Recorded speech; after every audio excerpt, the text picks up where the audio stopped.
Welcome to Courtney on Health, heard on malcolmpresents.com, a new, what are we new? We're not new. I keep on saying new, You but we're keep doing it for saying new, about 2 just years saying already. it's a platform on That's right. YouTube and on the web and It's a streaming platform. it's a streaming platform. Yep, that's what it It's soon is. to be, it's soon to be a network Good. working out, which I'll let people know what it is, because we're doing a series of shows. Cool. It's going to be about health, sort of what we're doing, but it's going to be on not only improving oneself, but improving the world. Saving the That's world. what we would like to prove. We would like to improve ourselves, but also the world, right, Courtney? So let's get rolling into this. Okay, So so let's get Courtney, okay. hello Bring us to you. Hi, Courtney, and hi, Malcolm, and welcome to Courtney on Health, Zoomcast podcast series, which focuses on one's overall well-being with tips on nutrition and exercise given by Courtney Gravenese, registered dietitian with a Master of Science in Nutrition and Applied Physiology. Courtney is an experienced nutritional and health consultant in the New York metro area. And of course, we always say beyond that. We haven't figured out which star beyond, but she's a star. And she will help guide you on a path to wellness and health. So just a quick intro into what we're going to be having a convo about. My mom used to tell me the best way to deal with life is to do everything in moderation, including your diet and what you're eating. So what does that exactly mean? If you eat a healthy lunch and exercise during the day, after dinner, can you have your cake and eat it too? I don't know. Does our preoccupation with foods that are bad for us go away if we stick to the theory that we'll be okay if we eat in moderation? So on today's episode, Courtney will kind of demystify that notion of everything in moderation and give us some insight into whether this credo is a good way to maintain a healthy lifestyle. So everything in moderation, it's so broad and subjective. What's your definition of that as it relates to food or exercise or both? Well, that's the problem. There is no standard working definition. It is whatever you feel for the day, which is not a bad thing necessarily, but it's not the best public health message because it has nothing, there's nothing goal driven or specific about it. So I think the history of eating in moderation, like the messaging, was to make the whole process, and I'll speak to nutrition and exercise because those are my spheres, right? I mean, I think that, everything in moderation applies to other areas as well. But initially it was to make it, with regard to diet, a little bit easier and this less of a daunting task for folks, because it was don't eat this, eat more of this, and it was meant to make it just a little bit a lighter touch. And the same thing with exercise. So in that sphere, it was okay. You know what? Everything counts, and that still works in exercise, by the way. But with nutrition, specifically in diet, just like you touched on, Maxine, it's just way too subjective, and where many folks get into trouble. I don't want to say get into trouble, it just misaligns or derails, I should say, their goal setting, because they're not working towards something that's actually properly aligned with meeting a health goal. It's something that makes it a little bit easier for them, but not necessarily aligned with a health goal. So, and there's so many examples of this. If you talk to somebody that says, well, let's take Americans and Europeans, and let's take alcohol, for example. If you talk to Americans, they say, I drink moderately. I drink 1 to 2, drinks a day. And then you talk to a European and they're like, well, I too drink moderately, and I drink a bottle to a bottle and a half a day. So depending on whose health guidelines you're following. I must be a European. Or beer. They also drink, 1 or 2 beers is a joke to them. Right. I mean, if I go to somewhere with friends, and we haven't that much the last 2 years, but my husband and I order a beer and we barely together finish this beer, and friends, you know who you are, will be on second beer, third beer, wine, whatever. And it was like, we're the lightweights here. So it is, again, it's subjective, right? Because I was just in Completely. Europe and they drink, I mean, I was in Scotland, they can down scotch after scotch Yes. after scotch. And they standing up. And some of them, though, after a while are not standing up. So, Right. you know, Well, Right. I haven't been to London in 30 years, Right. but I remember when I went to London, I think they would close the pubs at 2:30, and they wouldn't open them up till 6 o'clock. And I said, well, why are you closing the pubs in the afternoon? They said, this is the only way we're going to get the people who came for lunch out of there. Out of there. Because So- they would go there 12 o'clock and stay for the whole afternoon. Well, listen, certain food courts are like that as well. So, if you don't necessarily pull people away from, food, they too fall into, and that's, by the way, part of the problem is that there is no shut off valve because we haven't aligned a fixed, a number to, certain foods and certain things, nor should there be, by the way. I mean, I don't know, this is not like a painting kit that we got when we were kids, like painting by numbers, like eating by numbers. I get that certain weight management programs follow that system because it makes it much, much easier to follow. And I totally get that. And that actually takes away this concept of moderation. So it's helping those folks saying, forget that, because moderation is going to mean too many varying things. We're going to give you a number system. And for it works for many individuals. And I guess my point is, we're not cookie cutter, right? We are all going to eat in different ways. And by the way, this problem, eating, I eat everything in moderation kind of thing, it is for omnivores, it's for vegetarians, it's for vegans. The problem exists among all types of eaters.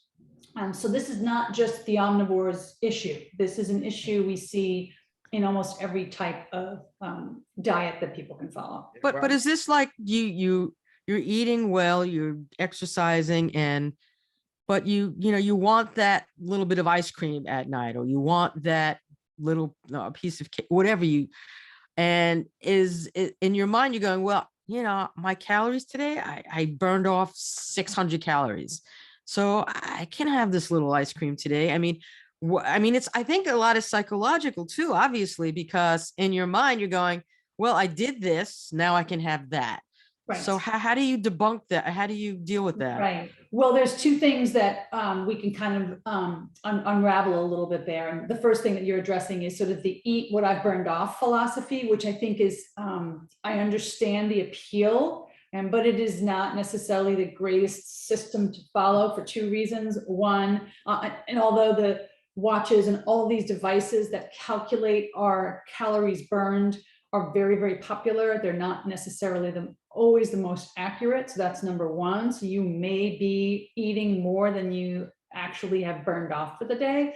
The other thing is that really a great concept? Do we really need this? Let me reward with food all the time. And that's sort of a bigger issue that I would say. But to your point, Maxine, about, do I get a dessert every day? And if I'm working with somebody, I'd be like, listen, if you want to have a treat every single day, this is fine. And it can be built into your system.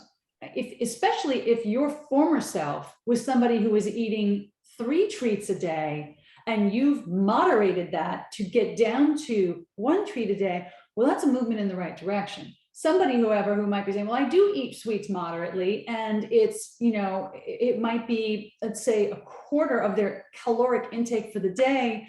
That's not moderation. It's moderation in their heads, but it's not moderation in terms of their overall diet.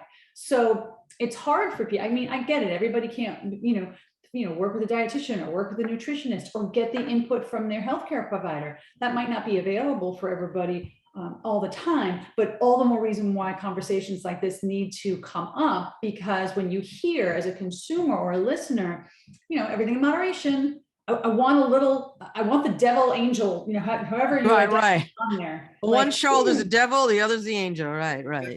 Think about what that really means, and start with where you were, where you are now, and most importantly, where you want to be. And that will drive and again, numbers that need to be attached, or quantity.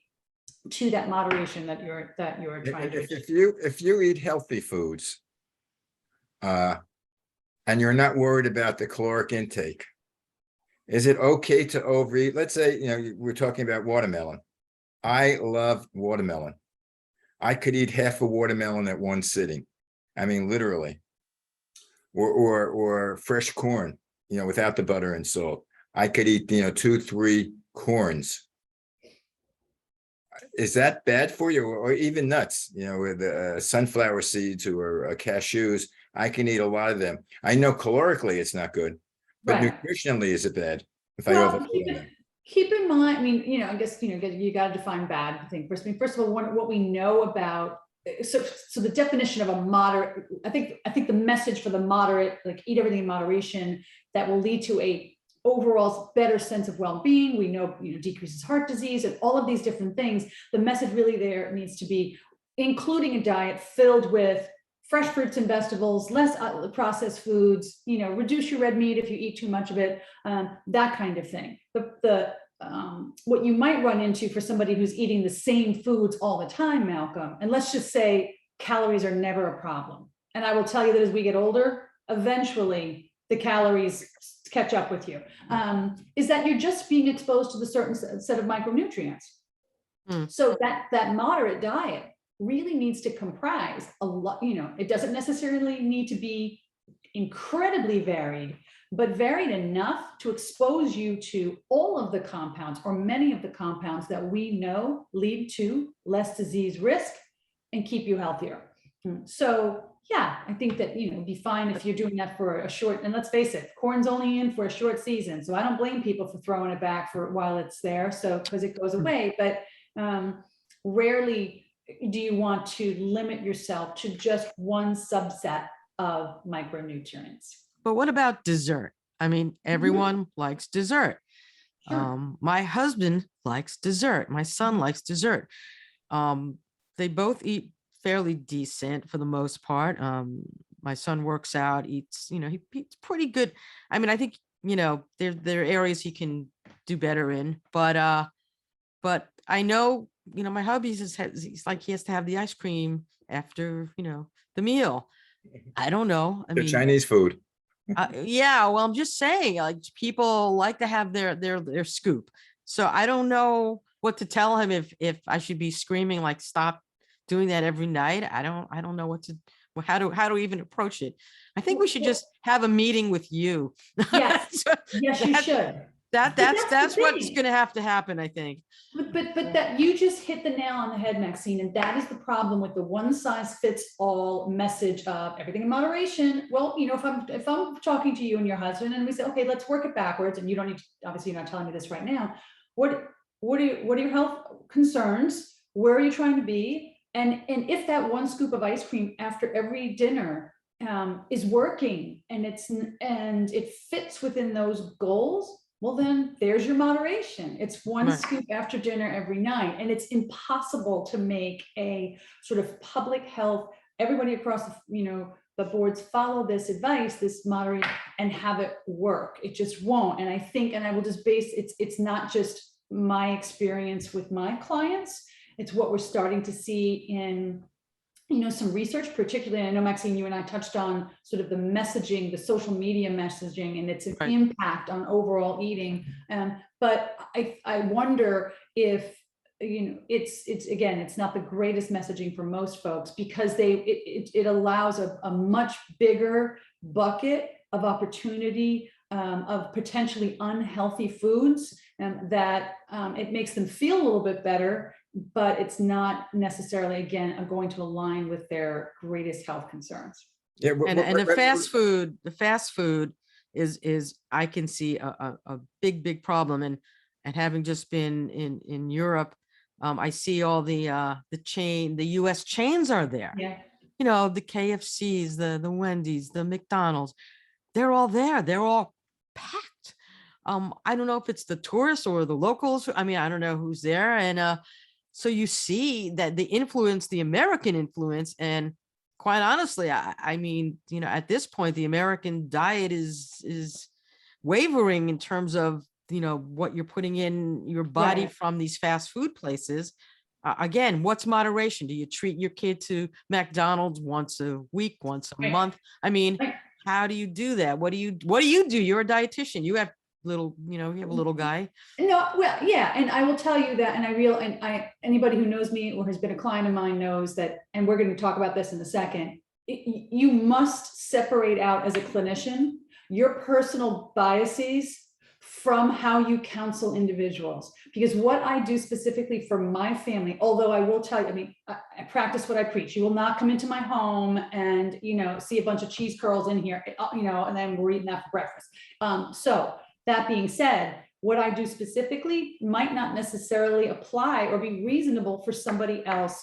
But so we've made it part of our practice that unless we're on road trips, we just don't do fast food. So I'm proud to announce that my kids haven't, been in, many fast food restaurants. But like I said, that's an unfair goal to drop on somebody else. If I'm working with somebody, it's like, listen, we're eating out a lot. It's every day, at least one meal a day. Then moderate for them is going to be, okay, you know what? I'm not trying to make them little Courtneys, right? Or little of my kids. I'm trying to help them with what they've got to work with. That goal for them might be, okay, you know what? We're going to try to scale back a little bit. And would it be reasonable for you to, instead of eating out once time a meal every day, can we get that down to maybe 3 to 5 times a day? And let me work with you on, how to meal plan so that makes it much more achievable for you. That's moderate for them. Moderate for them is going to be maybe 2 to 3 times. And then eventually, maybe we get them down to 0, maybe. So it's really hard to answer that. But again, and while we're there, it's important. If you're working with somebody who's listening right now, and you're trying to, eat better, you're trying to make the goals that you need for your family to move in the right direction. It's really important that the information you glean from whatever source, and do look at that source with a very discerning eyeball. But whatever that source is, make sure they're presenting it in a reasonable fashion, and they're not imparting their personal view onto you in isolation. Because that's a bad message. That's, again, it should be research-based and it should be data-driven, but it shouldn't be, I do this, therefore you should do this, because you don't know what the I do this, the reasoning behind the I do this is. So, But something, moderate has absolutely no meaning to me. I need like a finite number, like if I need 2 of these or 3 of these, or if I have ice cream, it would be, 2 teaspoons. If I say I'll have a moderate amount, I notice at the end of a month, that moderate amount went from, a scoop to, to a pint. yeah. Oh yeah, no. I- Pints is not a good thing, but yeah. And the other thing I want to say about the messaging of moderate eating, if you think about this, guys, I think my fundamental issue with the messaging behind everything in moderation is that it puts the unhealthy foods up on the pedestal, and that's what we're motivated to moderate, right? So everything in moderation, meaning it's usually the unhealthy stuff. So you can have your French fries, but only eat them X, or burgers, or whatever it is, or fried food, whatever it is that you're trying to moderate your intake. Rarely have we ever said, you know what, Mr. Smith, you really need to dial back your cauliflower and your cruciferous vegetable intake. Let's moderate that. I've never said those words. So I guess my problem is, it always is, let's exalt the bad stuff and work it back, rather than let's encourage more of, and we're trying. And I think even with the ills of social media, there can be some really good messaging out there. We just need to work a little harder to get that out, so that it's screaming as loudly as the other unhealthy messaging. I know parents are always concerned about what kids eat and trying to get them to eat better and eat well. Do you notice in schools that they're pushing healthier options and healthier things so that kids could not only have it at home, but they're in school, many hours in a day. So what what do you feel about that? And what's your, Yeah,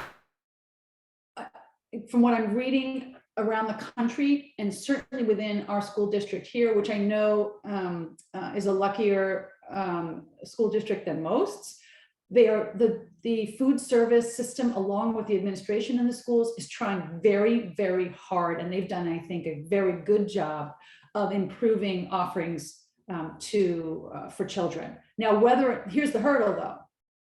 Whether these kids are going to eat it or not is a whole nother conversation. Now that takes baby steps, right? It's not going to happen overnight. So the school is trying. It needs to be supported again throughout the school and not just be a one-off. We can't just have a Friday is healthy food day. And the school district doesn't do this. They make sure that every day there's something on the healthier side to offer. So, but it takes time for kids to come around so that they're not the odd kid out. Socially, if you're going to be the odd kid out, if you're eating, the veggies alongside your, whatever, chicken or bean dish that you're having versus the kids who might not be. So that takes time, but it's moving in the right direction for sure. I think they've done a great job of minimizing the amount of, I'd say, vending machine offerings. And if there are vending machines, they are trying as best as they can to put healthier options. That doesn't mean that they're completely empty of, junkier foods, but you know what? Again, I don't think completely pulling everything out and saying no, no, no, no, no is a great idea either, because kids will find a way. So maybe the better message is just have the smallest serving size possible. And that's what I think a lot of these vending machines, if you're working with the district, are doing, smaller serving sizes. Yeah, well, Right, I think a major problem, I found out when my kids were younger, is that there's so much advertising out aimed towards children. And so much advertising doing the junk food. In fact, I still do it. I mean, to this day, I'll see, the large burger places, and they'll have 2 strips of bacon with cheese, and you see it just dripping with fat, and with the big French fries and a Coke or a soda.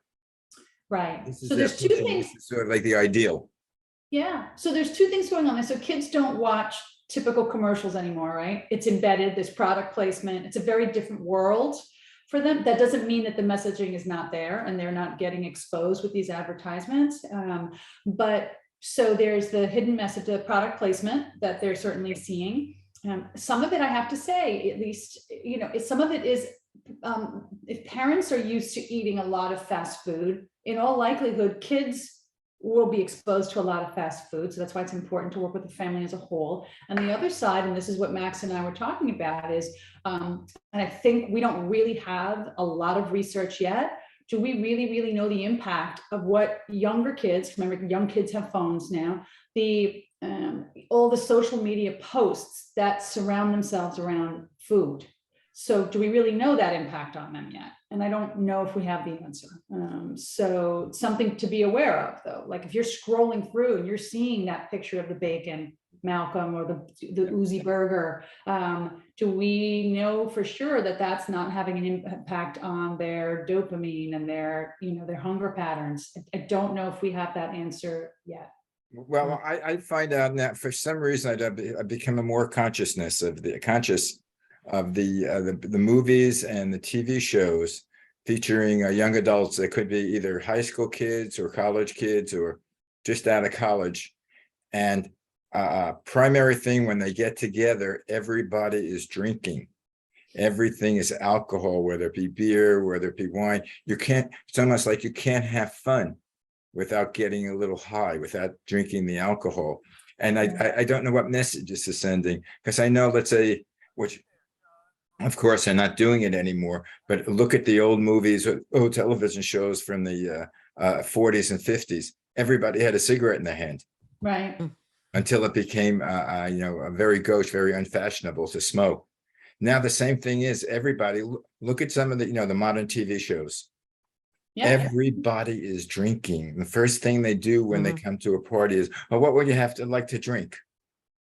drinking is definitely an issue. It's definitely a You can't have problem. fun unless you have your cocktail. Yes.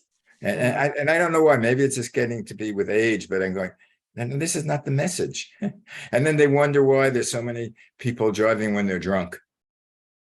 Well, there's a lot of things that we need to deal with. So, Yeah, I mean, I do think that, again, I've got kids and, younger kids, so I will say that what we may be seeing on shows and with streaming, I'm not saying it's a great thing that we see people smoking or drinking all the time, but they are really drilling into these kids' head, and not just a talking head. They're trying to make this very real and very aware to an awareness to these kids, that the kids get the message about drinking and driving. That doesn't mean every kid's perfect. That doesn't mean every kid is each kid's not going to try and experiment. But I think they're hearing it. I think they're definitely getting the message out far better than generations before. I guess it's, is this really going to stick? And is it going to be more widespread? And then who knows what else is going to, pop in. There's that moderation, right? So it's a message for a lot of different health areas. And like I said, I speak to the two spheres that are my world, but you could see how it's kind of far reaching, with, about drug use. Well, I only get high every, you talk to like working people, like in their 20s or 30s or 40s. Well, I only get high 3 times a week. Is that okay? That's moderate, isn't it? You see how it really bleeds into right. a lot of And different stuff. and if you go into the city, I mean, the pot fills the air. I mean, I Yep. was in the city, I was in Central Park, and it Oh, was literally, you couldn't, my husband put his mask on mostly for that. We were outdoors, but it was this pungent, smell. And I'm like, okay. So now I with have the to tell you, legalization of that, now, there's more of it out there. And yeah, moderation is, parenting your kids on something like that is going to be something that's is going to take a little time. but that almost always was. I mean, I lived next to Central Park, in the Mm. 70s. That fragrant odor of marijuana was there. Let me tell you, walking to the park and you smelt it. Maybe not as great as it is today, every place, but there were Right. areas where you knew, you could get a contact high by just walking in. Yeah, and then when I was in Europe, I really didn't smell pot that much, but I did a little bit. I'm not sure the legalities over there, but smoking, a lot of people smoke. In Smoking. Europe, a lot of people smoke. That really, hit me, and that didn't stop, because when I was there in the 70s and when I was there in the 90s, they were smoking, so that didn't stop. It didn't go Yeah. away. There was nothing that I saw that would make them, not smoke as much. Like, I don't know what messaging they're giving their, people out there, but I don't know. That's Right.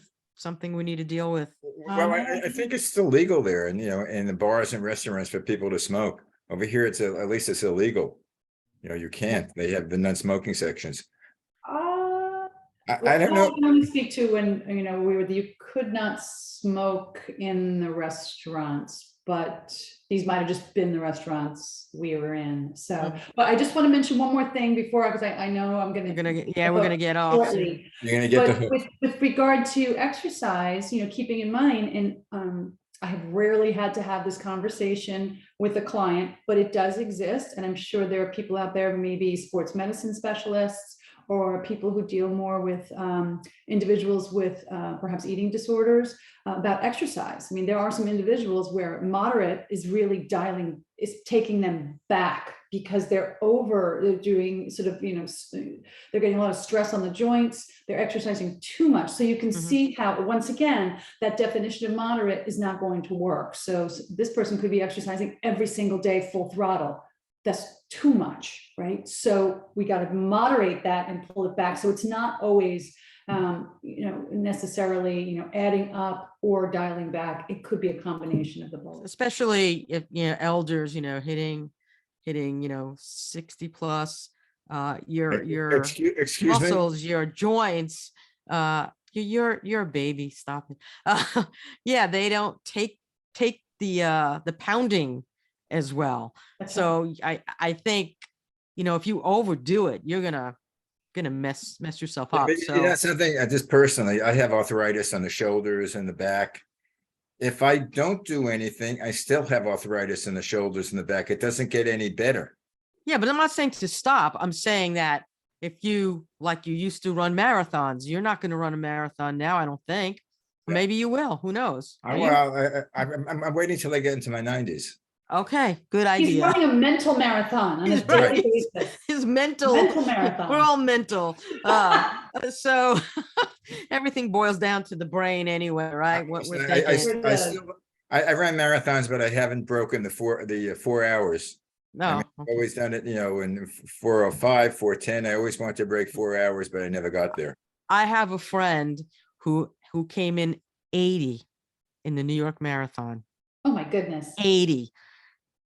That's He amazing. this was a number of years ago. He was in the paper. He got a special thing. And then, of course, he gets to start like right at the front at the next one. He was 80. I looked at That's his name, impressive. in the paper. It was, I mean, and he has a runner's body. There's not an ounce. I am telling you, of fat on this guy. That's not- amazing. Not an I ounce. used to take pictures at the marathons. I had a press pass, and I used to see them, before and after. These guys, if ladies. mainly the Africans, you would see them, you would bring the food over, eat my child, eat my child. They were so emaciated, but they ran the marathon. I think the record right now is like 2:01. Can you imagine running No. 26 miles, 385 yards No, in no, under a 5-minute mile? no. Crazy. Anyway, on that note, my children, Okay. our Well, show has ended.